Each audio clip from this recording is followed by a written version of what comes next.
ਨਾਨਕ ਲੜ ਲਾਏ ਉਧਾਰਿਅਨ, ਦਈ ਸੇਵ ਅਮਿਤਾ। ਬਾਬਾ ਜੀ ਪੁੱਛੋ ਵਾਲਿਆਂ ਦੇ ਪਾਸ ਇੱਕ ਮਾਈ ਖੇਮ ਕੌਰ ਜੰਡਾਂ ਵਾਲਿਆਂ ਤੋਂ ਤੇ ਇੱਕ ਉਸਦੀ ਲੜਕੀ ਸ਼ਾਮ ਕੌਰ ਰਹਿੰਦੀ ਹੁੰਦੀ ਸੀ। ਮਾਈ ਖੇਮ ਕੌਰ ਦੇ ਸਹੁਰੇ ਨੇ ਬਾਬਾ ਜੀ ਦੀ ਸੇਵਾ 1 ਮਹੀਨਾ ਕੀਤੀ ਜਦੋਂ ਬਾਬਾ ਜੀ ਜੰਡਾਂ ਵਾਲੇ ਰਹੇ ਸਨ, ਤੇ ਉਸ ਬਜ਼ੁਰਗ ਦਾ ਨਾਮ ਮਾਲਾ ਸਿੰਘ ਸੀ, ਤੇ ਉਸਨੂੰ ਬਚਨ ਵੀ ਕੀਤਾ ਸੀ ਕਿ ਤੇਰੀ ਨੂੰਹ ਤੇ ਪੋਤਰੀ ਕਿਸੇ ਸਮੇਂ ਸਾਡੀ ਸੇਵਾ ਕਰਿਆ ਕਰੇਗੀ। ਤੇ ਇਸ ਬਚਨ ਅਨੁਸਾਰ ਮਾਈ ਖੇਮ ਕੌਰ ਤੇ ਉਸਦੀ ਬੀਬੀ ਸ਼ਾਮ ਕੌਰ ਨੇ ਸੇਵਾ ਕੀਤੀ। ਇਹ ਦੋਨੋਂ ਮਾਵਾਂ ਧੀਆਂ ਬਾਬਾ ਜੀ ਦੇ ਨਾਲ ਅੰਤ ਸਮੇਂ ਤੱਕ ਰਹੀਆਂ। ਮਾਈ ਖੇਮ ਕੌਰ ਦੀ ਲੜਕੀ ਨੂੰ ਬਾਬਾ ਜੀ ਬਚਨ ਕਰਿਆ ਕਰਦੇ ਸਨ, ਇਸ ਕੰਨਿਆ ਨੇ ਸੰਗਤ ਕਰਨੀ ਹੈ, ਸੇਵਾ ਕਰਨੀ ਹੈ ਤੇ ਨਾਮ ਜਪਣਾ ਹੈ।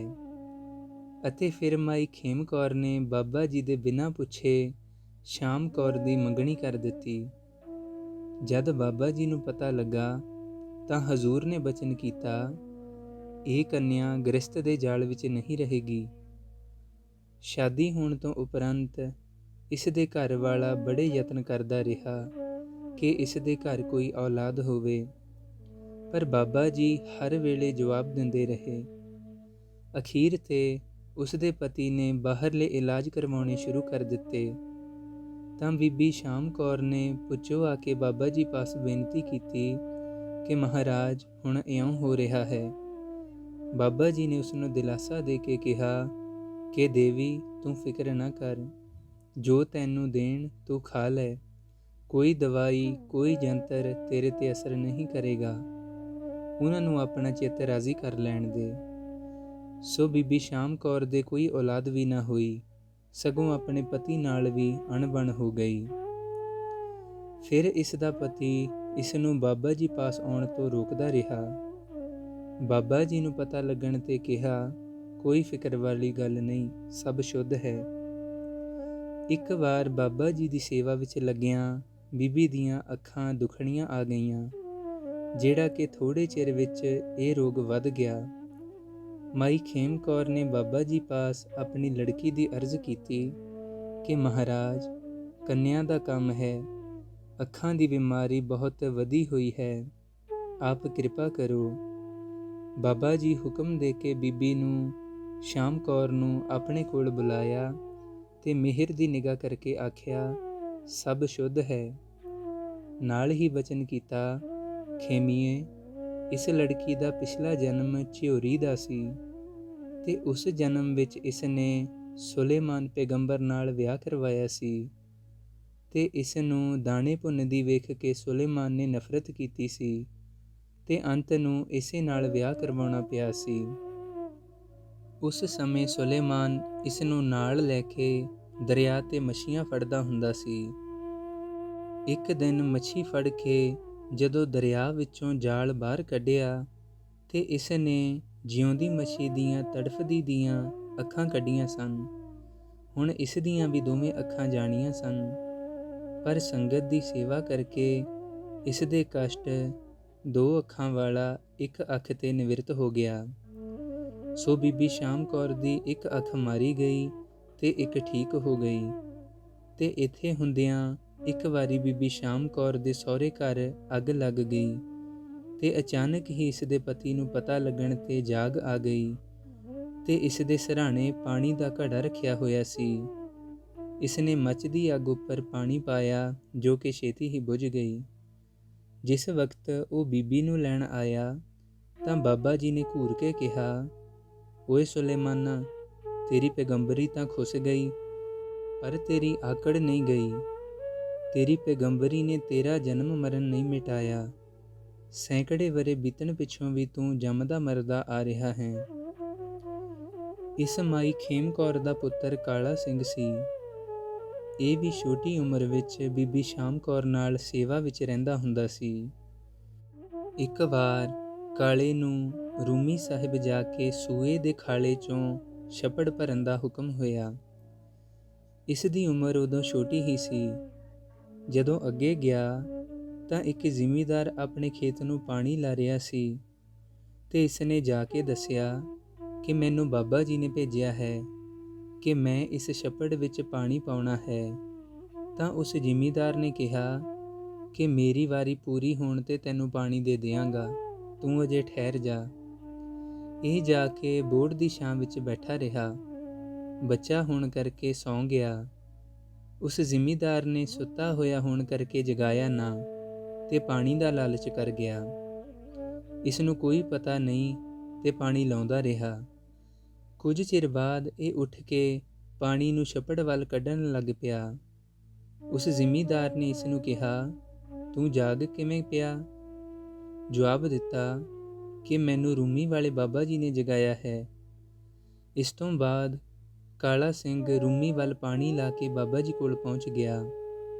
ਜਿਸ ਵੇਲੇ ਇਹ ਡੇਰੇ ਆਇਆ, ਬਾਬਾ ਜੀ ਬੜੇ ਪ੍ਰਸੰਨ ਹੋਏ ਤੇ ਕਹਿਣ ਲੱਗੇ, ਕਾਲਿਆ, ਅੱਜ ਤੂੰ ਸੌਂ ਗਿਆ ਸੀ, ਤੇਰੇ ਨਾਲ ਠੱਗੀ ਹੋ ਜਾਣੀ ਸੀ, ਸਾਨੂੰ ਆਪ ਜਾ ਕੇ ਤੈਨੂੰ ਜਗਾਉਣਾ ਪਿਆ। ਬਾਬਾ ਜੀ ਕੋਲ ਇੱਕ ਸੰਤ ਕਪੂਰ ਸਿੰਘ ਰਹਿਰਾਸੀਆ ਰਹਿੰਦਾ ਹੁੰਦਾ ਸੀ। ਉਸਨੇ ਨਿਤਨੇਮ ਰਹਿਰਸ ਦੀ ਡਿਊਟੀ ਕਰਨੀ ਹੁੰਦੀ ਸੀ। ਇਸ ਕਾਲਾ ਸਿੰਘ ਨਾਲ ਉਹ ਬਹੁਤ ਖੇਡਦਾ ਹੁੰਦਾ ਸੀ। ਰਾਤ ਨੂੰ ਇਕੱਠੇ ਬੈਠਣਾ, ਉੱਠਣਾ, ਖੜ੍ਹਨਾ, ਪੀਣਾ, ਖਾਣਾ ਉਸ ਦੇ ਨਾਲ ਸੀ। ਮਾਈ ਖੇਮ ਕੌਰ ਨੇ ਬਾਬਾ ਜੀ ਪਾਸ ਬੇਨਤੀ ਕੀਤੀ ਕਿ ਜੀ ਮਹਾਰਾਜ, ਉਸ ਬੱਚੇ ਦਾ ਪਿਆਰ ਮੇਰੇ ਨਾਲ ਇਤਨਾ ਨਹੀਂ ਜਿੰਨਾ ਕਿ ਕਪੂਰ ਸਿੰਘ ਨਾਲ ਹੈ। ਬਾਬਾ ਜੀ ਨੇ ਬਚਨ ਕੀਤਾ, ਖੇਮੀਏ, ਇਹ ਕਾਲਾ ਤੇ ਕਪੂਰ ਸਿੰਘ ਪਿਛਲੇ ਜਨਮ ਵਿੱਚ ਸਕੇ ਭਰਾ ਸਨ ਤੇ ਥਲੀ ਵਿੱਚ ਇਹਨਾਂ ਦਾ ਜਨਮ ਹੋਇਆ ਸੀ। ਇਹਨਾਂ ਦਾ ਉਹੀ ਸੰਬੰਧ ਹੈ ਤੇ ਇਹ ਦੋਨੋਂ ਜਾਣੇ ਸਾਧ ਬਣ ਗਏ ਸੀ ਤੇ ਭਾਰੇ ਤਪਸਵੀ ਸਨ। 12-12 ਸਾਲ ਦੀਆਂ ਇਹਨਾਂ ਦੀਆਂ ਧੂਣੀਆਂ ਤਾਪੀਆਂ, ਉੱਥੇ ਵੀ ਇਕੱਠੇ ਹੀ ਰਹਿੰਦੇ ਸਨ। ਇਹਨਾਂ ਦਾ ਪਿਛਲਾ ਪਿਆਰ ਹੈ। ਬਾਬਾ ਜੀ ਸਮੇਂ ਅਨੁਸਾਰ ਰੋਜ਼ ਨਿਯਮ ਸਮਝਾਉਂਦੇ ਹੁੰਦੇ ਸੀ ਤੇ ਸਮਝਾਇਆ ਹੋਇਆ ਸੀ ਤੇ ਸਵੇਰੇ ਉੱਠਣ ਸਾਰ ਸਭ ਨੂੰ ਹੁਕਮ ਹੁੰਦਾ ਸੀ। ਕਦੇ ਇੱਕ ਪਾਸੇ ਜਾਣ ਤੋਂ ਰੋਕ ਦਿੰਦੇ ਸਨ, ਕਦੇ ਦੂਜੇ ਪਾਸੇ। ਇੱਕ ਦਿਨ ਡੇਰੇ ਵਿੱਚ ਦੱਖਣ ਵਾਲੇ ਪਾਸੇ ਜਾਣ ਤੋਂ ਮਨਾਹੀ ਕੀਤੀ ਹੋਈ ਸੀ। ਮਾਈ ਖੇਮ ਕੌਰ ਤੇ ਸ਼ਾਮ ਕੌਰ ਮਾਵਾਂ ਧੀਆਂ ਉਸ ਪਾਸੇ ਅਚਾਨਕ ਚਲੀਆਂ ਗਈਆਂ। ਜਦੋਂ ਕਾਫੀ ਦੇਰ ਤੱਕ ਵਾਪਸ ਨਾ ਆਈਆਂ ਤਾਂ ਬਾਬਾ ਜੀ ਪਾਸ ਸੇਵਕ ਨੇ ਬੇਨਤੀ ਕੀਤੀ ਕਿ ਮਹਾਰਾਜ, ਜੰਡਾਂ ਵਾਲੀਆਂ ਮਾਵਾਂ ਧੀਆਂ ਦੋਨੋਂ ਨਹੀਂ ਲੱਭਦੀਆਂ, ਪਤਾ ਨਹੀਂ ਕਿੱਥੇ ਹਨ। ਬਾਬਾ ਜੀ ਨੇ ਬਚਨ ਕੀਤਾ ਕਿ ਅੱਜ ਜਿੱਧਰ ਜਾਣ ਤੋਂ ਰੋਕਿਆ ਹੈ ਉਸੇ ਪਾਸੇ ਹੀ ਗਈਆਂ ਹੋਣਗੀਆਂ। ਜਦੋਂ ਹੁਕਮ ਮੰਨ ਕੇ 2 ਸੇਵਾਦਾਰ ਵੇਖਣ ਗਏ ਤਾਂ ਬਾਹਰ ਉਸੇ ਪਾਸੇ ਹੀ ਬੇਸੁਰਤ ਹੋਈਆਂ ਡਿੱਗੀਆਂ ਪਈਆਂ ਸਨ। ਹੁਕਮ ਅਨੁਸਾਰ ਇਹਨਾਂ ਦੋਨਾਂ ਨੂੰ ਚੁੱਕ ਕੇ ਸੇਵਾਦਾਰ ਬਾਬਾ ਜੀ ਪਾਸ ਲੈ ਆਏ। ਵੇਖਣ ਨੂੰ ਤਾਂ ਮੁਰਦਿਆਂ ਵਾਂਗ ਹੀ ਲੱਗਦੀਆਂ ਸਨ। ਇਹਨਾਂ ਪਈਆਂ ਨੂੰ ਹੀ ਪਾਠ ਸੁਣਾਉਣ ਦਾ ਹੁਕਮ ਹੋਇਆ। ਸਾਰੀ ਰਾਤ ਇਹਨਾਂ ਨੂੰ ਲਗਾਤਾਰ ਬਾਣੀ ਦਾ ਪਾਠ ਸੁਣਾਉਂਦੇ ਰਹੇ ਤਾਂ ਜਾ ਕੇ ਇਹਨਾਂ ਨੂੰ ਹੋਸ਼ ਆਈ। ਹੋਸ਼ ਆਉਣ ਤੋਂ ਬਾਅਦ ਬਾਬਾ ਜੀ ਪੁੱਛਣ ਲੱਗੇ, ਤੁਹਾਨੂੰ ਉੱਧਰ ਜਾਣ ਦੀ ਕੀ ਲੋੜ ਸੀ? ਲੈ ਲਿਆ ਸਾਡਾ ਇਮਤਿਹਾਨ? ਫਿਰ ਦੋਨਾਂ ਮਾਵਾਂ ਧੀਆਂ ਹੱਥ ਜੋੜ ਕੇ ਮਾਫੀ ਮੰਗੀ, ਜੀ ਮਹਾਰਾਜ, ਗਲਤੀ ਹੋ ਗਈ। ਐਸੀ ਸੇਵਕ ਸੇਵਾ ਕਰੈ, ਜਿਸ ਕਾ ਜੀਓ ਤਿਸ ਆਗੇ ਧਰੈ। ਭੁੱਚੋ ਨਗਰ ਵਿੱਚ ਇੱਕ ਮਾਤਾ ਦੇ ਘਰ ਬਾਬਾ ਜੀ ਦੇ ਸਮੇਂ ਲੰਗਰ ਪੱਕਦਾ ਹੁੰਦਾ ਸੀ। ਲੰਗਰ ਦਾ ਸਮਾਨ, ਆਟਾ, ਦਾਲ, ਲੱਕੜਾਂ ਤੇ ਘਰੇ ਸਮਾਨ ਪਿਆ ਹੁੰਦਾ ਸੀ। ਲੋੜ ਸਮੇਂ ਚੀਜ਼ਾਂ ਇੱਥੋਂ ਹੀ ਲੈ ਲੈਣੀਆਂ। ਇਸ ਘਰ ਸੰਜਮ ਅਤੇ ਸੁੱਚ ਪਵਿੱਤਰਤਾ ਬੜੀ ਸੀ।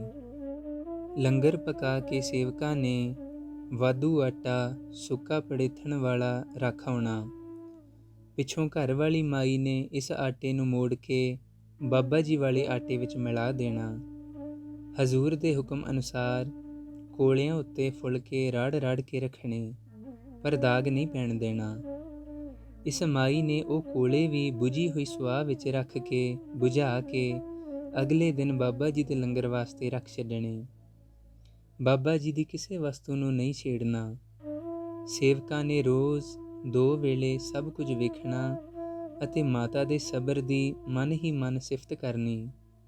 ਘਰ ਵਿੱਚ ਗਰੀਬੀ ਹੋਣ ਦੇ ਬਾਵਜੂਦ ਵੀ ਕਿਸੇ ਤਰ੍ਹਾਂ ਬਾਬਾ ਜੀ ਦੀ ਵਸਤੂ ਨਹੀਂ ਛੇੜਨੀ ਅਤੇ ਨਾ ਹੀ ਸੇਵਾਦਾਰਾਂ ਪਾਸੋਂ ਮੰਗਣੀ। ਕਈ ਵਾਰ ਸੇਵਕਾਂ ਨੇ ਆਪਸ ਵਿੱਚ ਵਿਚਾਰ ਕਰਨੀ ਕਿ ਬਾਬਾ ਜੀ ਦੀ ਪਤਾ ਨਹੀਂ ਕੀ ਰਜ਼ਾ ਹੈ। ਜੇ ਤਰੁੱਠ ਪੈਣ ਤਾਂ ਸੈਂਸਣ ਵਰਗੀਆਂ ਚੋਰੀਆਂ ਕਰਨ ਵਾਲੀਆਂ ਨੂੰ ਰਾਣੀ ਬਣਾ ਦਿੱਤਾ। ਪਰੰਤੂ ਇੱਥੇ ਇਤਨੇ ਵਰਸ ਹੋ ਗਏ ਲੰਗਰ ਪੱਕਦੇ ਨੂੰ, ਕੀ ਮਜਾਲ ਹੈ ਬਾਬਾ ਜੀ ਦੀ ਕਿਸੇ ਵਸਤੂ ਨੂੰ ਛੇੜਿਆ ਹੋਵੇ। ਸਬਰ ਅਤੇ ਇਮਾਨਦਾਰੀ ਦੀ ਹੱਦ ਹੋ ਗਈ ਹੈ। ਕਦੇ ਵਿਚਾਰ ਕਰਨ ਕਿ ਇਸ ਮਾਈ ਬਾਬਤ ਹਜ਼ੂਰ ਪਾਸ ਬੇਨਤੀ ਕਰਕੇ ਵੇਖ ਲਈਏ। ਕੋਈ ਅੱਗੇ ਹੋ ਕੇ ਗੱਲ ਨਾ ਕਰੇ, ਕਿਉਂਕਿ ਸੇਵਾ ਵਿੱਚ ਰੱਖਣ ਸਮੇਂ ਬਾਬਾ ਜੀ ਸਾਰਿਆਂ ਨੂੰ ਹਿਦਾਇਤ ਕਰਦੇ ਸਨ ਕਿ ਨਾ ਕਿਸੇ ਦੀ ਸਿਫਾਰਿਸ਼ ਕਰਨੀ ਤੇ ਨਾ ਕਿਸੇ ਦੀ ਨਿੰਦਿਆ ਚੁਗਲੀ ਸਾਡੇ ਕੋਲ ਕਰਨੀ। ਜੇ ਕਰੋਗੇ ਤਾਂ ਤੁਹਾਨੂੰ ਘਾਟਾ ਪਵੇਗਾ, ਇਸ ਗੱਲ ਤੋਂ ਡਰਦੇ ਸਨ। ਸਾਰੇ ਚਾਹੁੰਦੇ ਹੋਏ ਵੀ ਮਾਈ ਦੀ ਬਾਬਤ ਬੇਨਤੀ ਨਹੀਂ ਕਰਦੇ ਸਨ। ਉਸ ਵੇਲੇ ਮੁਖੀ ਸੇਵਾਦਾਰ ਉਹਨਾਂ ਦੇ ਨਾਮ ਇਹ ਹਨ: ਪੰਡਿਤ ਸ਼੍ਰੀ ਰਾਮ ਸਿੰਘ ਜੀ ਹਜ਼ੂਰੀ ਸੇਵਕ, ਭਾਈ ਨੀਲਾ ਸਿੰਘ ਜੀ, ਭਾਈ ਭਜਨ ਸਿੰਘ ਜੀ ਮਹਿਰਾ, ਲਾਂਗਰੀ ਸੰਤ ਖੇਮ ਸਿੰਘ ਜੀ, ਸੰਤ ਈਸ਼ਰ ਸਿੰਘ ਜੀ ਰੋੜੀ ਢੰਡਾਲ ਵਾਲੇ, ਜਿਹੜੇ ਬਾਬਾ ਜੀ ਦੇ ਸਮੇਂ ਉਹਨਾਂ ਦੀਆਂ ਮਾਲਾ ਬਣਾਉਂਦੇ ਸਨ, ਭਾਈ ਗੁਰਮੁਖ ਸਿੰਘ ਜੀ ਮਲੂਕੇ ਤੋਂ। ਇਤਨੇ ਕੁ ਗੁਰਮੁਖਾਂ ਦੇ ਨਾਮ ਮਿਲੇ ਹਨ। ਆਪਸ ਵਿੱਚ ਵਿਚਾਰ ਤਾਂ ਬਹੁਤ ਦੇਰ ਤੋਂ ਹੋ ਰਹੀ ਸੀ। ਕੋਈ ਸਮਾਂ ਬਾਬਾ ਜੀ ਨੇ ਜਿਵੇਂ ਆਪ ਹੀ ਅਸਲੀਅਤ ਉੱਤੋਂ ਪਰਦਾ ਚੁੱਕ ਕੇ ਜਿਵੇਂ ਸੰਗਤ ਨੂੰ ਵਿਖਾਉਣਾ ਸੀ। ਬਾਬਾ ਜੀ ਇਸ ਮਾਈ ਨੂੰ ਮਾਈ ਰੱਤੇ ਜਾਨਕੀ ਕਹਿ ਕੇ ਬੁਲਾਉਂਦੇ ਸਨ। ਅੰਤਰ ਆਤਮਾ ਕਿਤਨੀ ਕੁ ਉੱਚੀ ਅਵਸਥਾ ਵਿੱਚ ਹੈ। ਇੱਕ ਦਿਨ ਉੱਪਰਲੇ ਸਾਰੇ ਸੇਵਾਦਾਰ ਇਕਾਂਤ ਸਮੇਂ ਇਕੱਠੇ ਹੋ ਕੇ ਬਾਬਾ ਜੀ ਪਾਸ ਟਿੱਲੇ ਉੱਪਰ ਪਹੁੰਚ ਕੇ ਨਮਸਕਾਰ ਕਰਕੇ ਬੈਠ ਗਏ। ਸੇਵਕਾਂ ਦੇ ਨਾਲ ਹੀ ਮਾਈ ਨੇ ਹਜ਼ੂਰ ਦੇ ਚਰਨਾਂ ਵਿੱਚ ਮੱਥਾ ਟੇਕਿਆ। ਉਪਰੰਤ ਬਾਬਾ ਜੀ ਨੇ ਬਚਨ ਕੀਤਾ ਕਿ ਮਾਈ, ਅੱਜ ਸੰਗਤ ਚਾਹੁੰਦੀ ਹੈ ਤੇ ਸੰਗਤ ਦੇ ਨਾਲ ਅਸੀਂ ਵੀ ਚਾਹੁੰਦੇ ਹਾਂ ਕਿ ਤੂੰ ਕੁਝ ਮੰਗ ਲੈ। ਫਿਰ ਮਾਈ ਨੇ ਹੱਥ ਜੋੜ ਕੇ ਬੇਨਤੀ ਕੀਤੀ ਕਿ ਮਹਾਰਾਜ, ਆਪ ਦੇ ਚਰਨ ਮੇਰੇ ਵਾਸਤੇ ਮਹਿਲ ਹਨ, ਹੋਰ ਕਿਸੇ ਵਸਤੂ ਦੀ ਇੱਛਾ ਨਹੀਂ। ਉਪਰੰਤ ਬਾਬਾ ਜੀ ਬੜੇ ਪ੍ਰਸੰਨ ਹੋ ਕੇ ਹੇਠ ਲਿਖੀਆਂ ਵਸਤੂਆਂ ਦੀ ਬਖਸ਼ਿਸ਼ ਕੀਤੀ। ਇੱਕ ਖੱਦਰ ਦਾ ਦੁਪੱਟਾ, ਉਸ ਨੂੰ ਗੰਢ ਪਾ ਕੇ ਦੂਜੇ ਸਿਰੇ ਵਿੱਚ ਹੋਰ ਗੰਢ ਦੇ ਕੇ ਉਸ ਵਿੱਚ ਚਾਂਦੀ ਦਾ ਰੁਪਈਆ ਰੱਖ ਦਿੱਤਾ, ਜੋ ਅੱਜ ਤੱਕ ਮਾਈ ਦੇ ਪਰਿਵਾਰ ਪਾਸ ਮੌਜੂਦ ਹੈ।